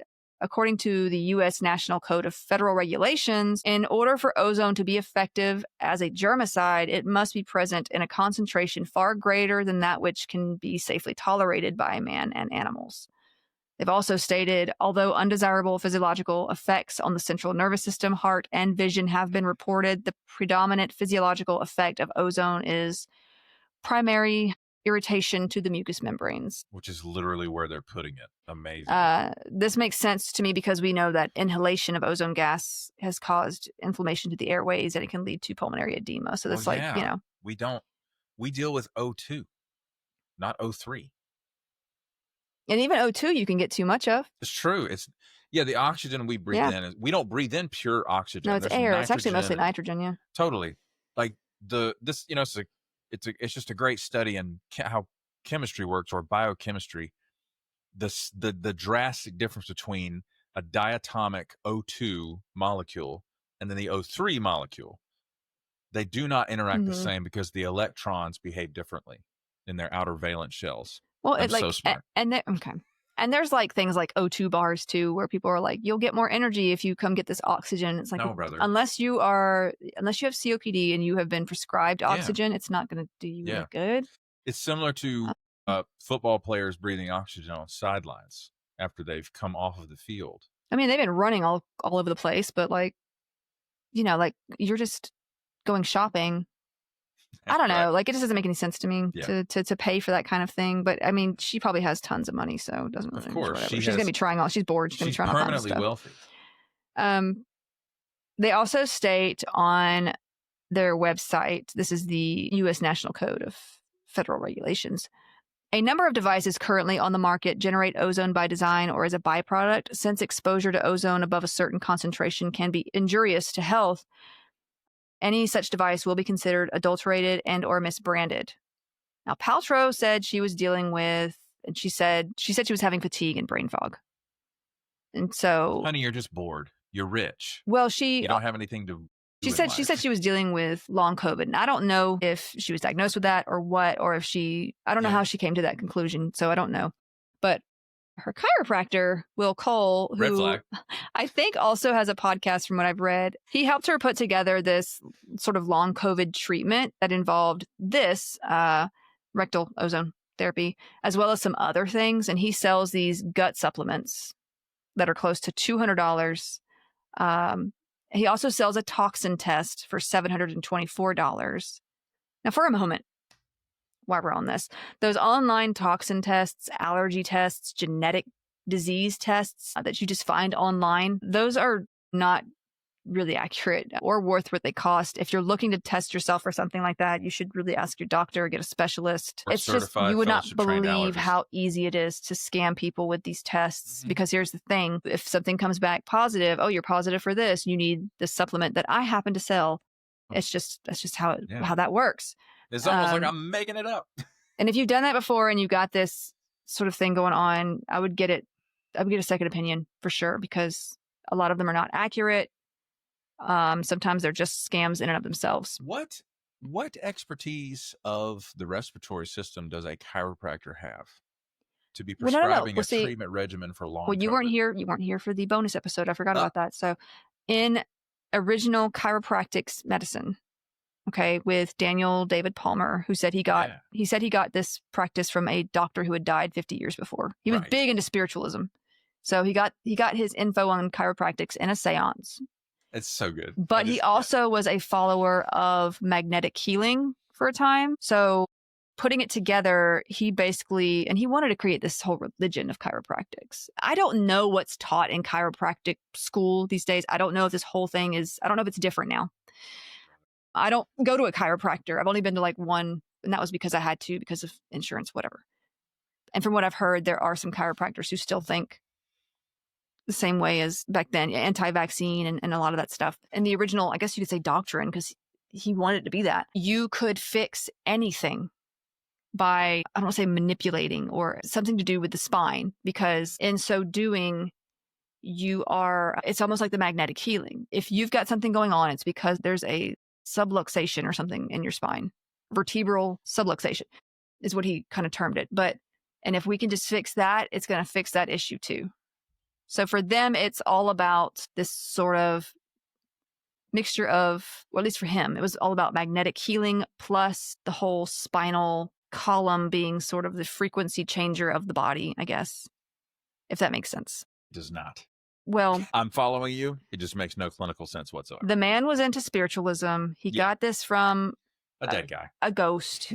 And he was big into other kinds of and I'm not trying to make fun of like people who see chiropractors. Not trying to. I think it's, if you go to a chiropractor and they're doing some massage stuff on you and it helps, go for it. Please don't let them touch your neck. You shouldn't let anybody mess with your neck like that. But if it helps you, go for it. Yeah. Even if it's a placebo and you feel like it's helping you, you know what? It's your money. You go for it. But that is those are the origins of chiropractic. So to them, it's more of let me crack this part of your back that's messed up and it's going to fix all these other problems you have. That was his thing. You can fix anything by doing this. What does he call it? It's not manipulating it. You are realigning. Yeah, some sort of alignment thing. Anyway, sorry, there I go again, getting off on things. But and that's the reason why we talked about him, is because in a way it was connected to wellness. You know, he's selling this idea. He even, there's overlap between. Yeah. Amazing. There's an interesting story behind him for sure. There's this website online it's mediskill.com, and it basically has a whole page talking about rectal ozone therapy, what it is, how it works, and how to do it yourself. I'm sorry. DIY rectal ozone therapy is a thing. It's bad. I don't recommend it. There they argue that it helps with disease treatment and aging. So yeah, there's a lot online out there. So obviously a lot of medical doctors have pushed back against these claims, just as they did with the whole jade egg thing. One doctor, Dr. David Jacobs, physician and president of the Ontario Association of Radiologists, tweeted against it, saying this is not detoxification, it's industrial level stupidity. My man. Thank you, sir. You don't need to detox your rectum with ozone therapy. You just don't need to do that. Now, vaginal steaming. Okay. They basically claim, or Goop claims as well as others, that this is to detox the uterus. No. It is basically a mix of infrared and mugwort steam to that area. You sit on like this toilet seat looking chair, and it's like, there's like there are like apparently salons. What did you just do with your hand? It's like, well, because you're sitting down and there's a hole and like the steam comes up while you're sitting down. Oh, you sit on it and it inflates the balloon. It's not a good thing. There's apparently salons or spas that have done this as well. Like they have selected places you can do this. How do you sanitize? Like, what do you? So this has resulted in some pretty serious burns, and also it can lead. It's so easy to burn that tissue. Yeah. It's not cutaneous skin. It's also it can lead to higher risk for bacterial infections. And honestly, you don't need to do anything down there. Like unless you have a bacterial infection or a yeast infection. And even then there are like oral medications that a lot of times you take for those. The idea of like douching, things like that, that's not necessary. Your body, like the female body, is amazing. It cleans itself out. It's true. You know, as long as you're, taking care of your own like hygiene in a normal way, not with jade eggs and vaginal steaming, your body is doing its own thing, and it's going to be fine. Now, obviously, like I said, if you have an infection or something, you can get that treated with medication, but like you don't need this. So Goop also sells these body stickers called Body Vibes. And you can find these on the Body Vibes website too. They claim to treat anything from skin problems, anxiety, hangovers, focus problems, endurance problems, etc. They have different stickers for different problems. They're like $60 for a pack of 10 or $120 for a pack of 24. Oh, give me the 24. Now, they also claim these stickers are holistic and they hydrate, detox, boost mood, improve sleep, and my favorite, better your self-love.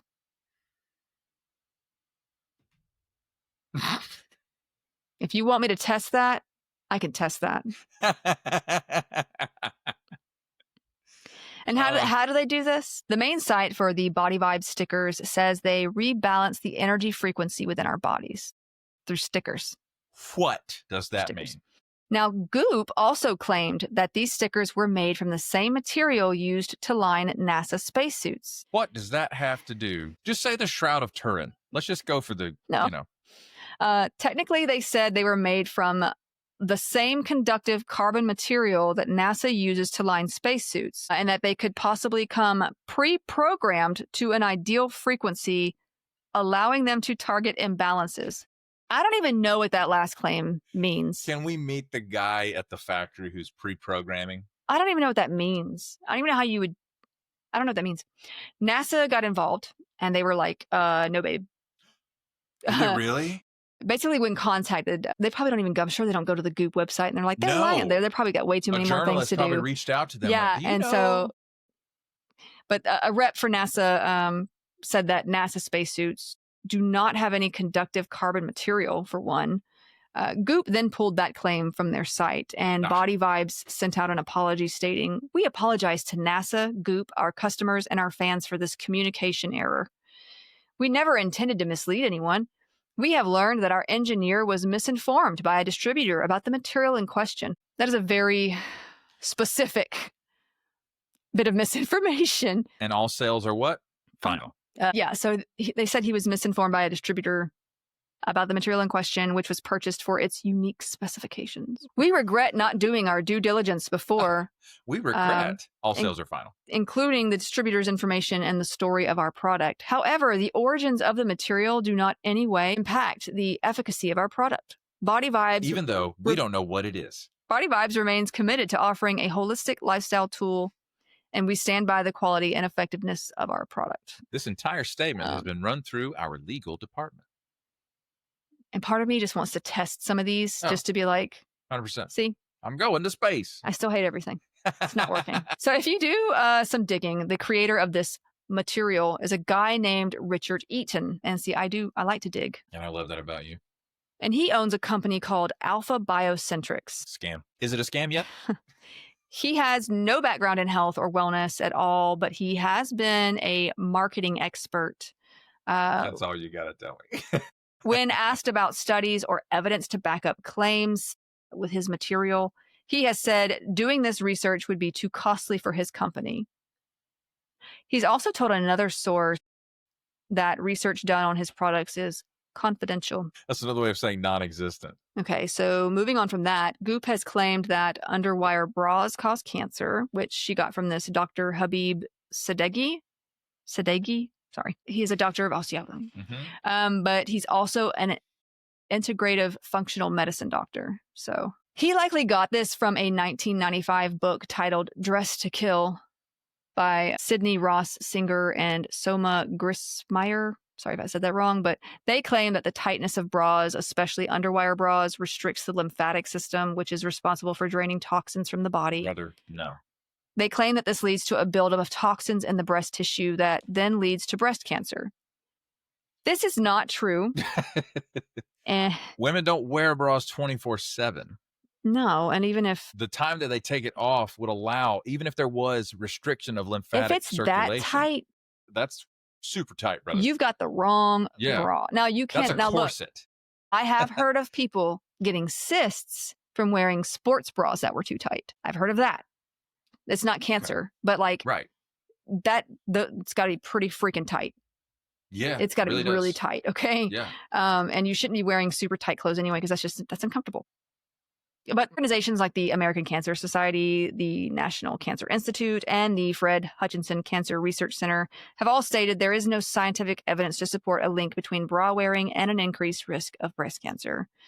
There was a study in 2014 that completely debunked these claims as well, stating no aspect of bra wearing, including bra cup size, recency, average number of hours/day worn, wearing a bra with an underwire, or age first began regularly wearing a bra was associated with risks of either kinds of breast cancer. Carcinoma, if you will. Our results did not support an association between bra wearing and increased breast cancer risk among postmenopausal women either. So now Sadeghi, this guy, by the way, he's the co-founder of Beehive of Healing, where he sells, you guessed it, supplements. And he has written a lot of books with titles like The Clarity Cleanse, 12 Steps to Finding Renewed Energy, and Mega Zen, Holistic Health for the Whole Family.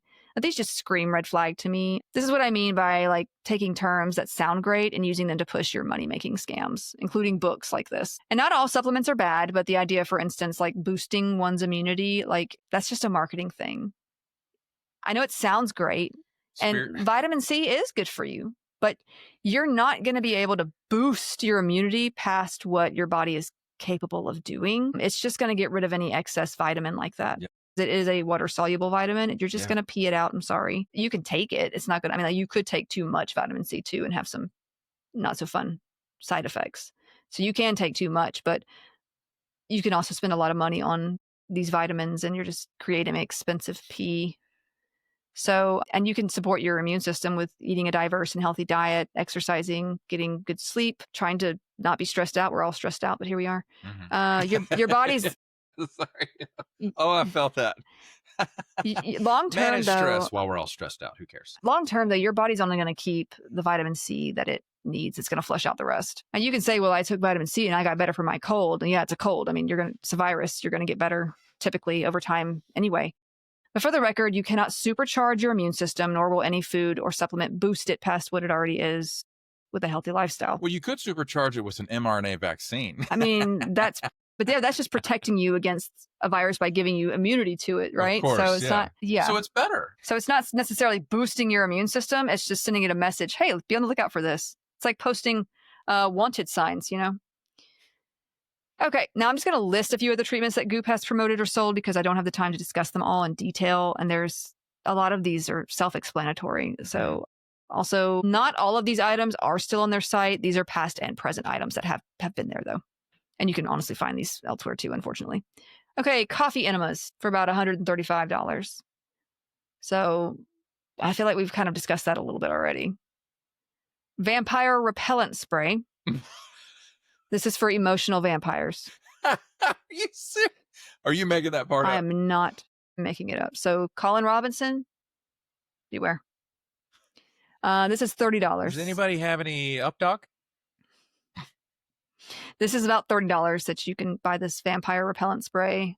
It's supposed to keep away, like, that's really emotional funny. vampires. I mean, it's basically like crystal.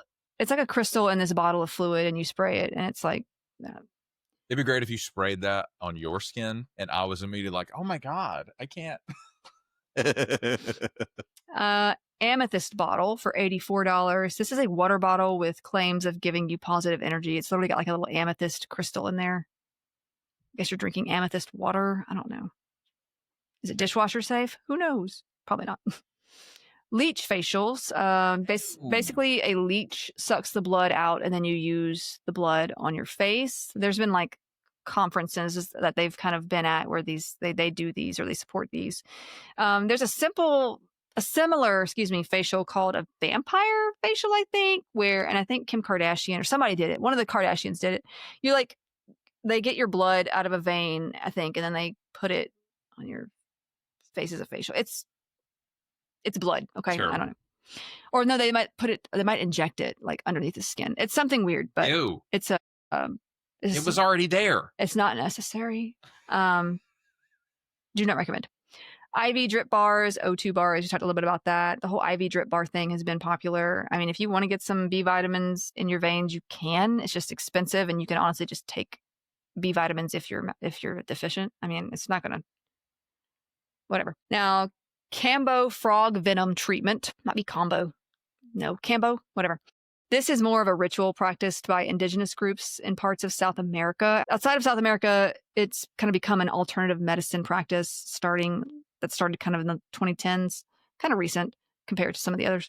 Now, Cambo is a substance derived from the natural secretions of an amphibian belonging to the Philomedusa family. Most commonly, the giant leaf frog. So for indigenous use, you would catch this frog. They stretch it out on this alive on sticks to kind of stress it out enough to sort of kind of release this sort of toxin, which would be its defense mechanism. So they release the frog eventually, and they let these secretions dry. Then small burns are kind of created on the skin, and a small dose of these frog secretions would be applied to the open wounds. Now, in native practice, the secretions are removed from the wounds after about 15 to 20 minutes, which would end these acute symptoms that it causes. And these symptoms include, the effects on humans usually. So the symptoms would be tachycardia, so high heart rate, nausea, vomiting, and diarrhea. Doesn't sound fun to me, but okay. Now, a meta-review of 50 studies in which 11 cases of acute intoxication were examined found that extreme cases have included psychosis, occasionally severe, kidney damage, pancreas damage, liver damage, as well, including toxic hepatitis, dermatomyositis.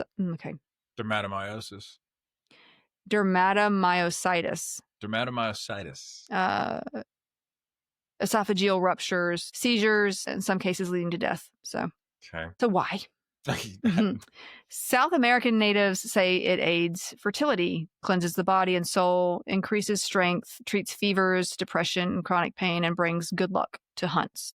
But there's obviously no scientific evidence for any of these claims. It's used by natives who attempt to expel panema, which is like what they consider bad spirit, and to induce abortions.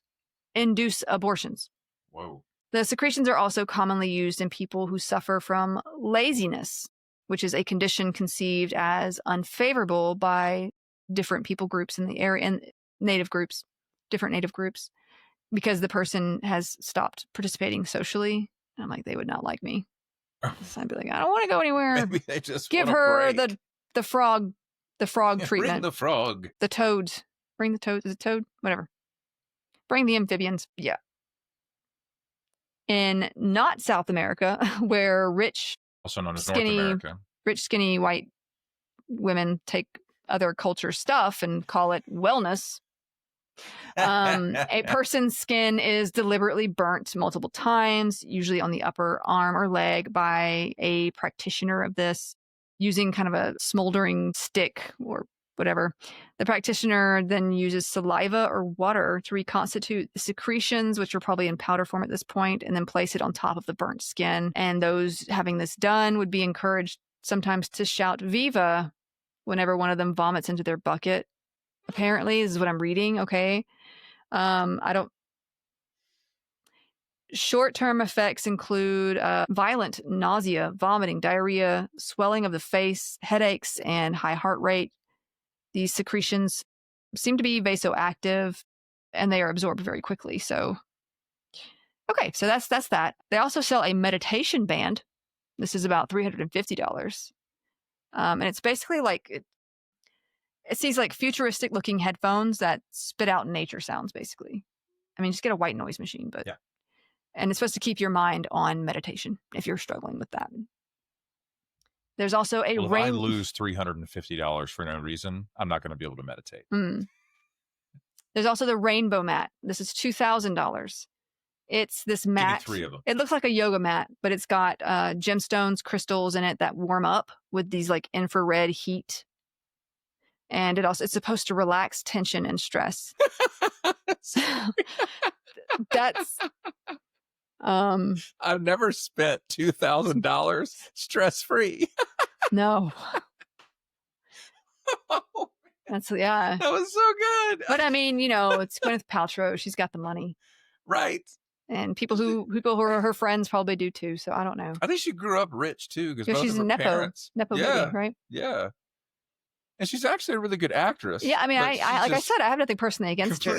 She's allowed to live how she wants to live. Hey, live your life. But then, like promoting all this stuff on a website and be like, "You need this," and you predatory. don't. She's engaging in predatory behavior. And she would come back. She has like come back on things like that. People have talked about her brand and stuff. She's like, "Well, I don't know why people say that about me because I just want to promote wellness." And maybe that's really her thing, but it's like she doesn't understand that this is you're lying. Predatory. You've connected to people to help you to build this brand who are grifters. And like, I don't know if she just realized she doesn't know that she can afford all the things, but other people can't. I don't know. That's probably what she doesn't realize. Well, she has said some interesting things just in the media anyway. But moving on. But yeah, that's the rainbow mat. It can also give you 3 of them. It also gives you the opportunity to bask in pulsed electromagnetic fields and 7 colors of light. You can do that by standing next to a transformer beside the highway for free. Well, now I went to the site to see what she said about this. It says it is suited to all the chakras, and she's also listed a private island in Belize on Goop for $6 million for stress relief too. So $6 million for your own private island in Belize, brother. Is that like a timeshare? I don't know. I didn't click on it. I mean, you should have. Now, while we're on the subject of products, this is not connected to Goop. At least I don't think it is. Okay. But yes, one of our lovely listeners sent me a link to this one along with an article that's pretty concerning. We have discussed certain beverages that you can just find like at convenience stores before, like energy drinks, all these things that you can find up there. And you do have to be like a certain age to get them, but you can just buy them wherever and just... I mean, there may be some things on like warnings listed on them, like they still tiny little warning or whatever, so that they don't get sued. But like, you can buy a lot of these things there.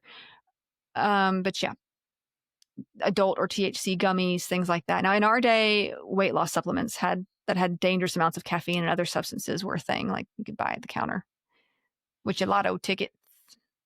Now, there is one now that is called Feel Free. And I'll let you guess what it claims to do. Feel free to not buy this. It claims to align your chakra and spiritually regulate your uterus. Am I close? I don't know anything about chakras, to be honest. But Yeah, this has been kind of in social media too. I've seen TikToks about this as well. But this little wellness drink is made by Botanic Tonics, which I mean just sounds hokey. Anyway, Botanic Tonics. Try saying that 5 times fast. Okay, but among its ingredients, it includes kava root and kratom. Kratom? Okay. It's considered an opioid. Right. Yeah. Now, kava root comes from Piper methysticum. Methysticum. Sorry. Apparently, if I sing it, I can say it right. This is in the pepper family. It's native to the Pacific Islands. There, it's served and ingested for a variety of reasons: spiritual, social, political, medicinal. It's like a ritual thing for them. Now, the root is made into a drink for ceremonial or just recreational purposes. So, traditionally, the fresh or dried kava root would be ground up, mixed with coconut milk or water.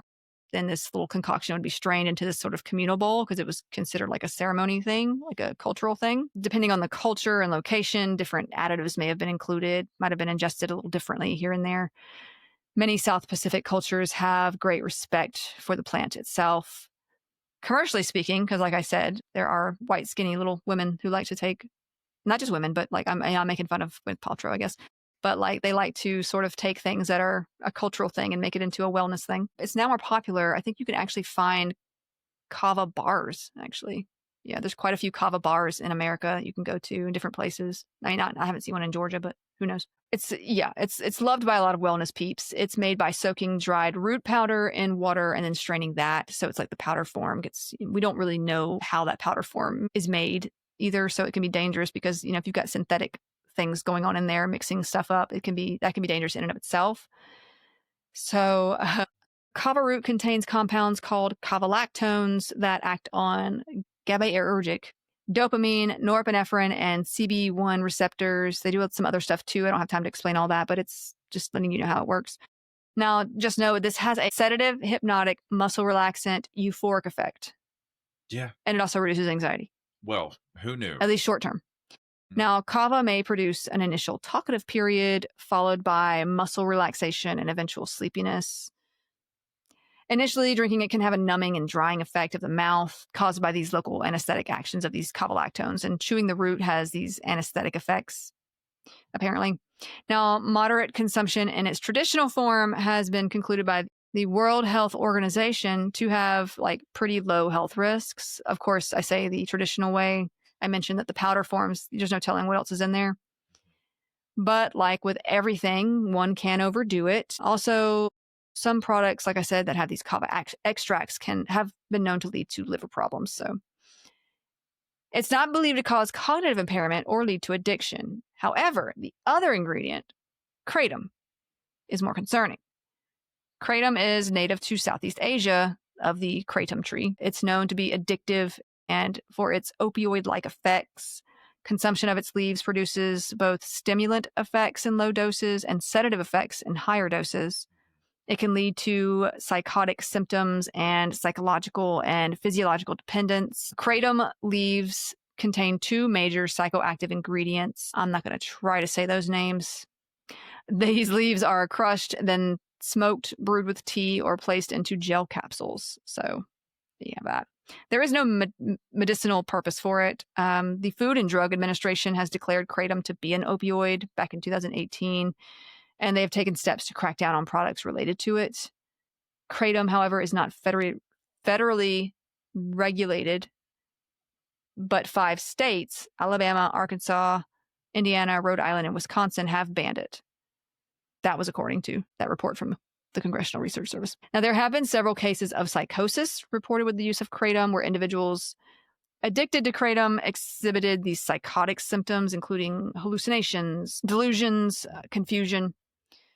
Ingestion of kratom has led to symptoms such as nausea, itching, sweating, dry mouth, constipation, increased urination, tachycardia, you have the high heart rate, vomiting, drowsiness, and loss of appetite, which is pretty normal for your opioid type medications. Users of kratom have also experienced anorexia, weight loss, insomnia, hepatotoxicity, it's your liver toxicity. Kratom is in this drink? Yes. Okay. Seizures and hallucinations. But these are just, yeah.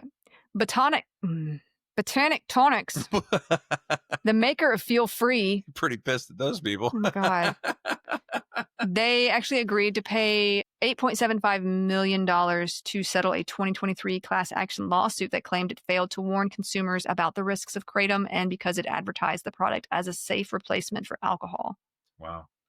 Now, the Safe company replacement for alcohol. did not admit any wrongdoing, but did change its Wow. label to include information that the product could be habit forming and that people who have a history of substance abuse should consider not consuming it. It also used to be available for like 18 and up, and they changed the age to 21 and up now. But they claim that there is just a bunch of misinformation on social media about their drink. Feel Free now comes in these 2-ounce bottles, but a serving size is apparently half that. The label says that people should not drink more than 2 ounces within 24 hours. The label also warns that the product can become habit forming and recommends that people who have a history of substance abuse consider not consuming this product.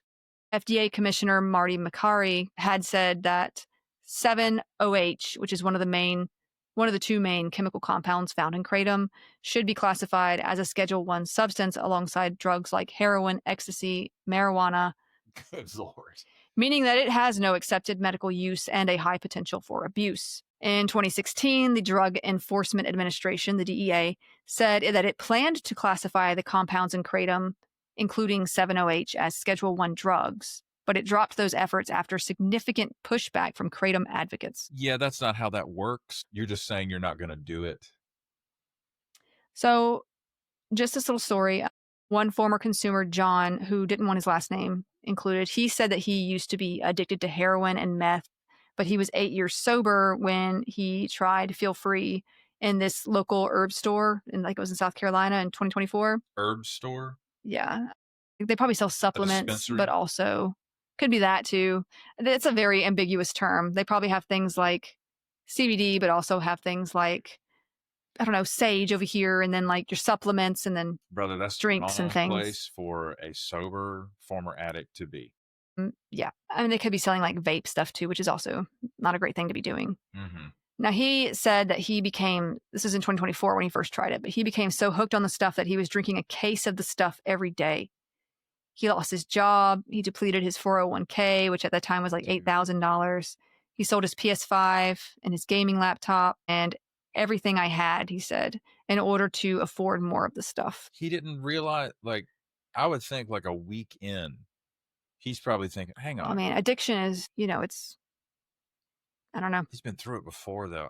That's so tragic. Well, maybe he had nobody to really help him. I don't know. I don't know what his social life or family life is like either. So, but he later started resorting to stealing to get it. And he says that he spent around $30,000 in total on this beverage.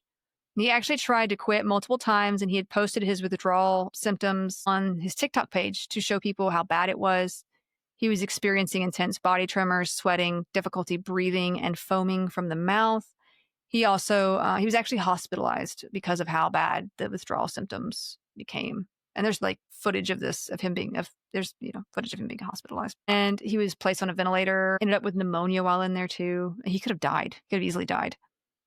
Now, his experience isn't that uncommon concerning kratom addiction. Medical experts have also been warning against its use.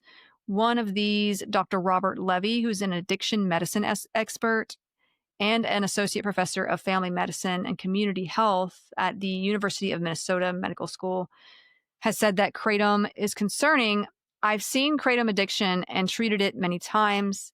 The drink Feel Free used to be available, like I said, to those 18 and older. Now it's raised the age to 21. Still, there are reported cases of teenagers getting like adults to buy them the drink, especially since it isn't alcohol and adults may not even realize what it is. It's like, well, it doesn't seem like it's that bad. And yeah, there's some recent news about it too, about it becoming more and more of a problem. So apparently it's still an issue, but that is just warning you, don't feel free to not go do that. Or feel free. If you know somebody who's, they might need help with not doing that, not a good idea to indulge in that. So yeah.